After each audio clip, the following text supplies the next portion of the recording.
Okay guys, welcome back to another video. My name is Forrest Munden. I'm currently 8 days away from a CFI check ride, and I've done this video 6 times now. The last time the audio wasn't working, like the 5th time, then the 6th time, half my screen was cut out, and then when I went to go publish the video to YouTube, I realized you guys couldn't see anything. So hopefully everything is fixed now. Hopefully this is the last time I need to do this video, because I am tired at this point. Okay, this is called the effects of forward in Aft CG for Dummies. Why? Because when I was learning, when I was trying to understand these effects upon the aircraft, when I was a PPL student, even a commercial student, I just couldn't wrap my brain around this. Like, I watched so many videos and so many demonstrations, and I don't know if it was just me, but I couldn't understand what the guys were saying, and you just leave feeling really dumb. So I'm going to try to break this down as simply as possible. I am basically giving us step 1 to understanding forward and aft CG. Hopefully by the time you're done watching this video, you'll understand this and you'll be able to build upon the knowledge after this video from here on, going into more aerodynamical knowledge about thrust and how that affects us in forward and aft CG and how that brings the nose up and down, and the effects of elevator forces downwards and upwards in relative comparison to like, it gets crazy, right? Watch Bold Method's video on this, but we're chilling, okay? We're just chilling. If you're stressed out trying to understand this, you've come to the right place, because we're gonna make this easy and it's gonna be fun. Okay, first thing is first, let's go ahead and close this out. I'm using 2 things here, and I want you guys to use this also. Bold Methods tools, go to CFI and go down to CG location and performance. Guys, this is an amazing tool. It's been out for a long time now. I just discovered it. We're using this, okay? We're also using learntoflyblog.com's forward and aft CG. I gotta close this because my phone's getting blown up. Forward and aft CG, they have a really nice chart here that we're referencing. So what we're gonna do, I'm a visual learner. I need to see it, and I need to feel it, and I need to do it. Most of you guys are probably the same way. So what we're gonna do is we're gonna go through each one of these, and then we're going to apply it back to our chart, okay?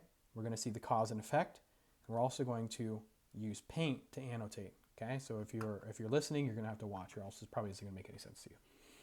Okay, first, the effects of forward CG. Increased longitudinal stability.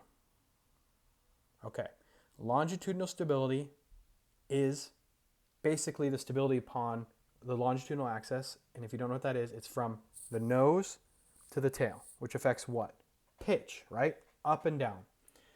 So why, guys, when we have a forward CG, are we more stable upon the longitudinal axis? Why, when we have a aft CG, a backward CG, a back CG, why are we less stable? That's really, like, when somebody asks you that question, you have to think, you're like, okay, downward elevator, blah, blah, blah. No, you're making it too complicated. Look at this right here. Okay, this is our center of gravity. This is our center of lift, or our center of pressure. And this one stays about the same. This one is moving, depending on which phase of flight you're in, how much fuel you're in, weight, and all this stuff, okay? This guy right here has 2 feet. And this feet is called center of gravity. This foot's called center of gravity. And this foot is called the center of lift. And he has these big, ugly, goofy feet, okay? And this is me right here with normal feet. And I don't like this guy. And I want to push him over. But he doesn't want to be pushed over. So how is he going to brace himself to become more stable and less, let's say, more difficult to push over? When you're getting pushed over, are you going to put your feet close together, or are you going to put them far apart? You're going to put them far apart. So when the center of gravity and the center of lift are further apart from each other, you are more stable. When this guy's about to get pushed over, he's going to take center of gravity and he's going to put it back because he's bracing for the push, okay? If he were to want to fall over for whatever reason, he's going to put his feet closer together and he's just going to, boom, topple over. You got that? Let me make this a little bit more simple for you guys right here. As if it couldn't get any more simple than that. Look at this guy. Look how far apart his feet are. He's very stable. He's very hard to push over. But if this were right here, right, then this guy would kind of look like this, and his feet would be close together, and he is easier to push over. So if somebody asks you, what is forward CG more or less stable, just think about this guy's feet Farther apart, harder to push over. Closer together, easier to push over, right? Less stable. Boom, there you go. First one, done. You don't have to worry about that anymore. Number 2, lower cruise speed. The wing fly, listen to this very carefully. The wing flies at a higher angle of attack, okay? We're gonna break this down. Okay, so right now this is a forward CG that we're talking about, so we don't get confused. Forward CG has a higher angle of attack. Why? I'm not spelling this out because I'm using a mouse and it's incredibly difficult. So we have a higher angle of attack when we have a forward CG. Okay, interesting.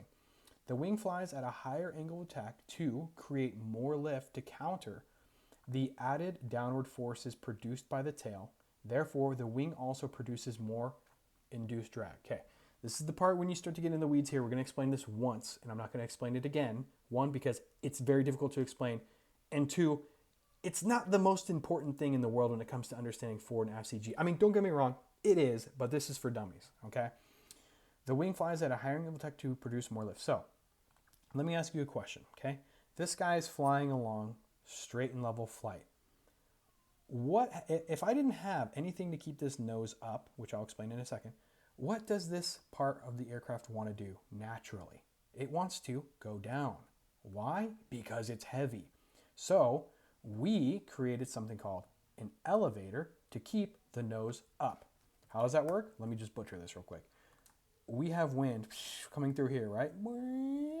And this wind hits the elevator and produces an upward force, okay? Pushes the elevator upward.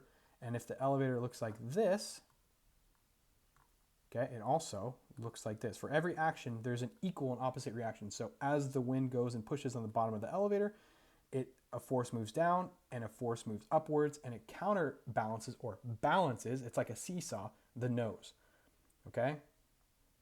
Now here's the kicker. We'll go back to the higher angle of attack portion that I was talking about, okay?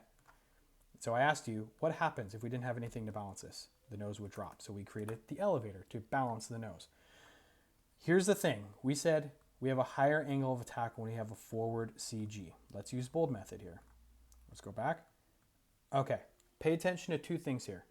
Lift, this arrow, and drag. As our center of gravity moves forward, I want you to pay attention to those 2 things only right now. That's all you need to look at.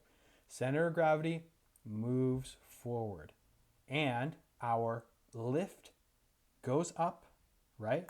But so does our drag. Why? Because drag is a byproduct of lift. All right, so we know now that as we're cruising along and we have a forward CG, our angle of attack has to be higher because it's working to keep the nose up more in combination with that elevator downward force. Super confused? Okay, gotcha, no problem. Let's break this down even further. When I have a forward CG, okay, I am going to be cruising along at 8 degrees. Sorry, I have a toddler, so it gets pretty loud here. 8 to 10 degrees when I have a forward CG. 8 to 10 degrees. Whereas this is a forward CG, and this is an aft CG, and we're going to keep these here for the rest of the demonstration. Let's just say this is at 5 degrees, okay? So this is here. That means that instead of flying like this, I have to fly like this, which creates more drag, which means we are moving through the air slower, okay? That's like as simply as you can break it down. Your angle of attack is higher, which produces more drag, which means your cruise speed is lower, okay? And I briefly explained the forces on the elevator and why you need the elevator to counter. It's like balances the nose, really complicated stuff, but you know, step 1, just understand that when your CG is forward, you are traveling at a higher angle of attack, which means that you are producing more drag, which means your cruise speed is lower. Okay, fantastico. I hope that made sense. Oops, I actually said I was going to leave that there because we're going to use that again in a second.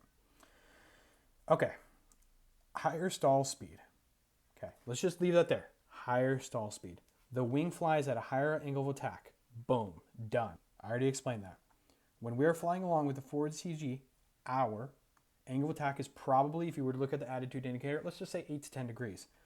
Now I'm going to ask you guys, what is our critical angle of attack?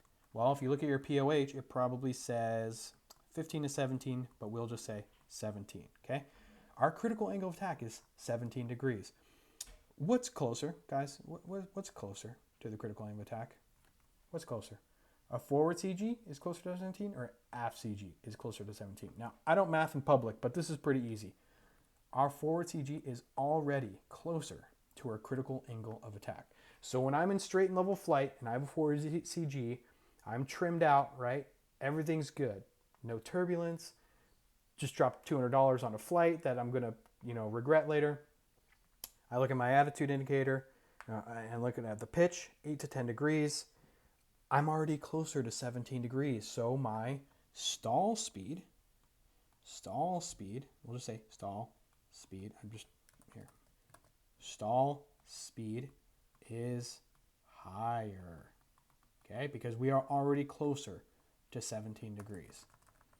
Boom, done with that one, okay? Higher stall speed. Now, that's it. That's the effects of forward CG. You're more longitudinally stable because your legs are farther apart. You have a lower cruise speed because your angle of attack is higher, right?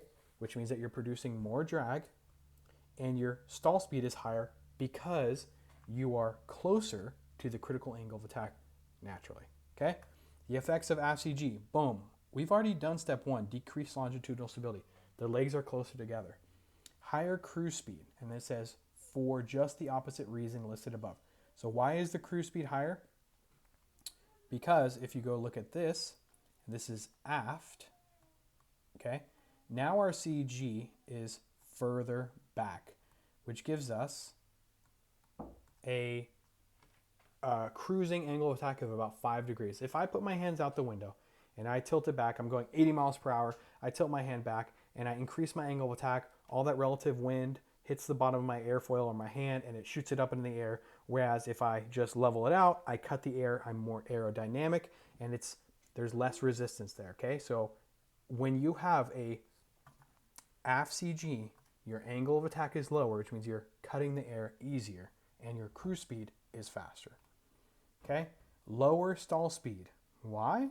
Because when I have a aft CG, my cruise angle of attack is farther away from 17 degrees. I am further away from the critical angle of attack, which means on my airspeed indicator, I have a lower stall speed. Last thing, okay? When you have a aft CG, you have a poorer it's more difficult to recover from stalls and spins. Why? Well, what are you doing when you're recovering from, let's say, a stall?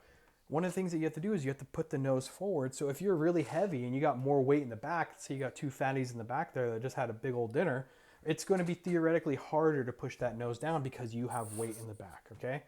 It's harder to recover from a stall and spin.